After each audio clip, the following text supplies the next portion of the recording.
Apakah yang dimaksudkan dengan lemak dan minyak, penstabil, enzim, gliserin dan alkohol yang digunakan dalam makanan? Dan benarkah ramuan ini berisiko mempunyai unsur tidak halal? Segalanya dalam Ejen Halal.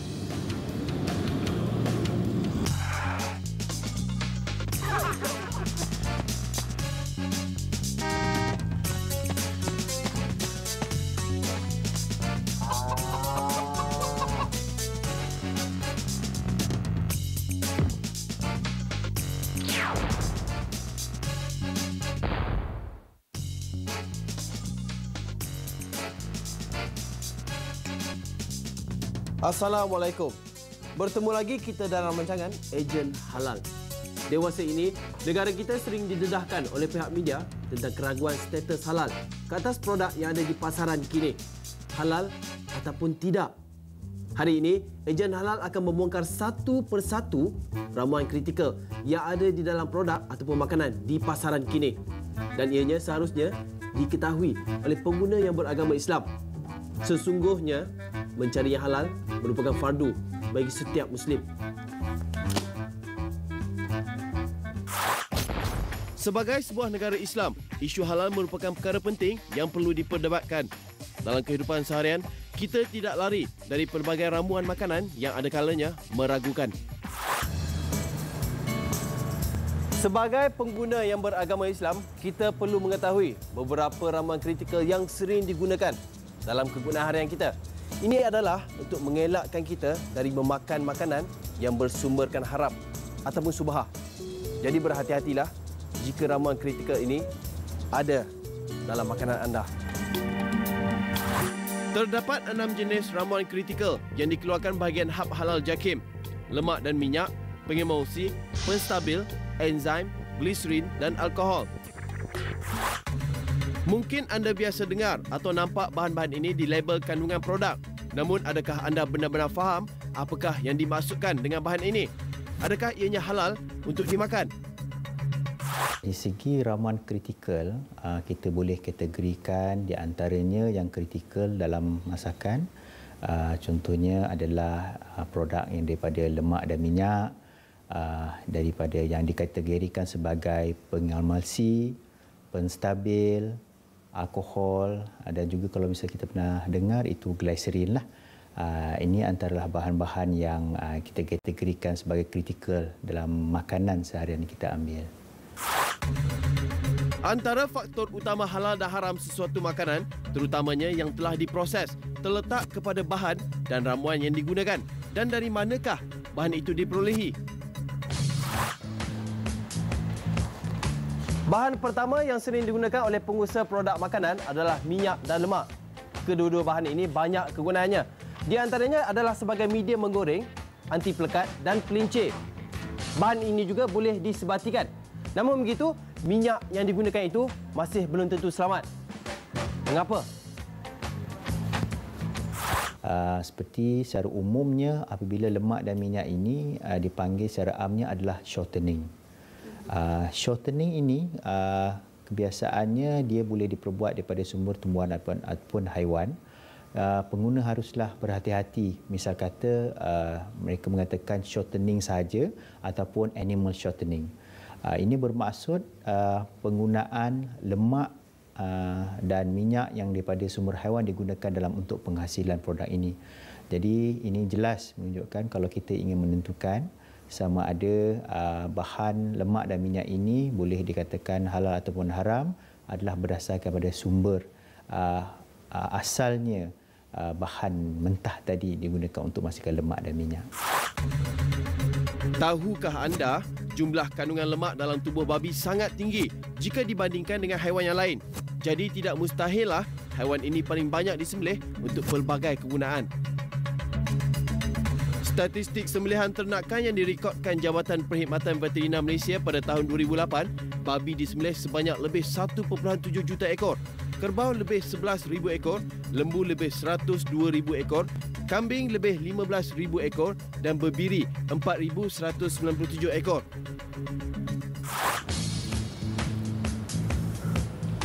Selain lemak dan minyak, bahan kedua yang sering digunakan dalam menghasilkan produk ialah penstabil gelatin. Bahan ini bertujuan untuk menghasilkan kestabilan dan tekstur pada produk. Dan penstabil gelatin ini seringkali diperolehi dari tisu konektif haiwan seperti kulit dan tulang. Ikuti penjelasannya. Jadi misal kata penstabil ini kita harus ketahui kalau misal kata gelatin ini adakah ia diperbuat daripada sumber haiwan yang halal ataupun tidak. Jika sumber itu jelas daripada sumber yang tidak halal iaitu daripada khinzir, jadi ini menyebabkan penstabil yang digunakan kepada sesuatu produk itu jelas akan tidak memenuhi keperluan persediaan halal maupun dari segi status produk halal tersebut. Gelatin juga boleh dihasilkan daripada tumbuhan. Gelatin kebanyakannya digunakan di dalam gula-gula, jeli, koktail, aiskrim, kanji dan bermacam-macam lagi. Lazimnya gelatin dihasilkan daripada tulang, kulit babi, lembu, ikan dan haiwan lain. Gelatin juga bersifat gelling dan thickening. Gelatin ini dihasilkan daripada sama ada dia berbuat daripada sumber kulit daripada khinzir, tulang khinzir, ataupun haiwan halal yang lain, contohnya lembu, kambing dan sebagainya. Dan gelatin juga ada dibuat daripada sumber ikan. Anda suka makan gula-gula? Tapi tahukah anda, haiwan yang utama digunakan dalam menghasilkan gelatin adalah babi dan lembu. Ada dakwaan yang mengatakan 9.99% gelatin yang dihasilkan di muka bumi ini adalah daripada tulang babi. Ada juga dakwaan yang mengatakan gelatin ini dihasilkan daripada tumbuhan. Dan ada juga dakwaan yang mengatakan tidak. Jadi dakwaan manakah yang betul?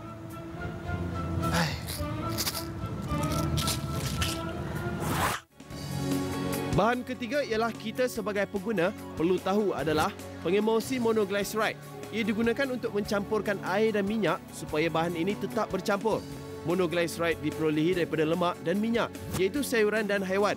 Oleh itu, masalah halal haram akan timbul kepada sumber bahan mentahnya. Contoh pengemulsi ialah lecithin, monoglyceride dan diglyceride. Secara umumnya, mono dan glyceride ini dihasilkan daripada minyak tumbuhan, lemak lembu ataupun lemak babi. Antara contoh produk yang menggunakan bahan pengemulsi ialah bakery, minuman, gula-gula getah, bahan konveksi, aiskrim dan lain-lain lagi. Tapi bagaimanakah bahan pengemulsi ini boleh dijatuhkan hukum haram?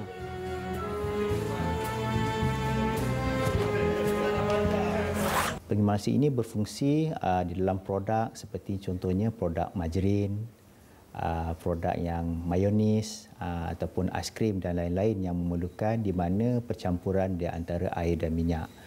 Pengemulsi ini adalah bersumberkan daripada sumber tumbuhan ataupun haiwan. Tunggu. Cik Azman, Assalamualaikum. Bukan salah ni. Oh, isi saya kirim tadi. Oh. Assalamualaikum Cik Azman. Bukan salah ni. Makan. Nak makan kan?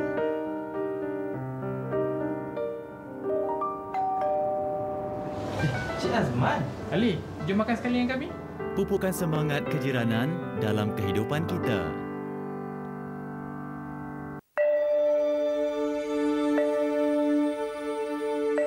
Sabda Nabi sallallahu alaihi wasallam maksudnya, sesiapa yang gembira apabila ia melakukan amal baik dan tidak gembira dengan perlakuan dosanya, itulah ciri mukmin sejati. Hadis riwayat At-Tirmizi.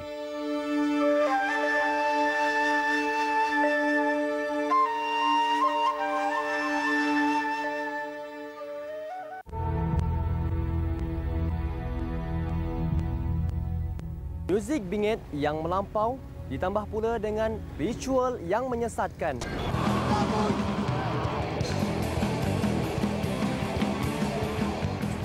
Warna hitam menjadi identiti mereka.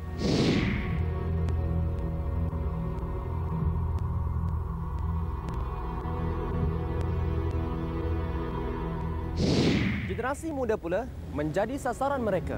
Industri muzik ini bukan saja CD-nya, bukan saja kasetnya, dia dah semua online dan dia terdedah. Dan dia merasa, dengan mendengar gothic music dengan black metal, dia terpuas. Saksikan Misteri Alam Melayu Khamis ini jam 10 malam hanya di TV Al Hijrah. Kini, sekarang mudah dengan adanya jalur lebar, semuanya di hujung jari sahaja. Tetapi, jangan lupa untuk menggunakan internet secara bijak dan memanfaatkannya untuk tujuan berfaedah.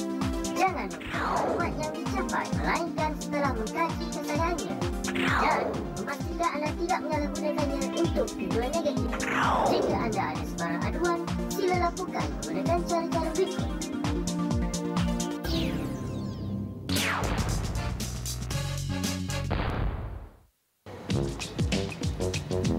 Pernahkah anda memakan keju? Dan tahukah anda salah satu ramuan dalam pembuatan keju adalah enzim? Dan enzim berasal dari haiwan, tumbuhan dan mikroorganisma. Sebagai contoh, enzim renin yang diabstrak menggunakan perut anak lembu dan digunakan dalam pembuatan keju. Dan jika sumbernya adalah dari haiwan, maka status halalnya perlu diteliti.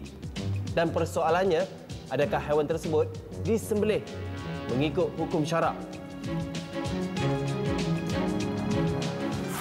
Jadi enzim ini kalau diperoleh daripada perut anak lembu, kita harus ketahui sama ada anak lembu ini disembelih ataupun tidak, ataupun diambil secara semasa hidup.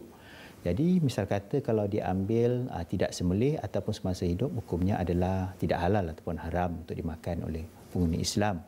Keju yang halal dihasilkan daripada enzim yang halal, iaitu daripada sama ada daripada mikrobial ataupun daripada bahan-bahan tumbuhan. Oleh itu, jika pengguna nak menggunakan keju, mereka perlu memastikan ianya dihasilkan daripada penggunaan enzim tumbuhan. Lain-lain produk yang mempunyai enzim seperti aiskrim, yogurt, jeli, minuman susu, coklat dan gula-gula. Selain itu, ada laporan email yang mengatakan penggunaan makanan tambahan yang berbentuk hidrolisis protein yang diperbuat daripada enzim babi dan bahan buangan haiwan seperti kulit lembu yang tidak diketahui statusnya sama ada halal ataupun tidak daripada cara sembelihannya.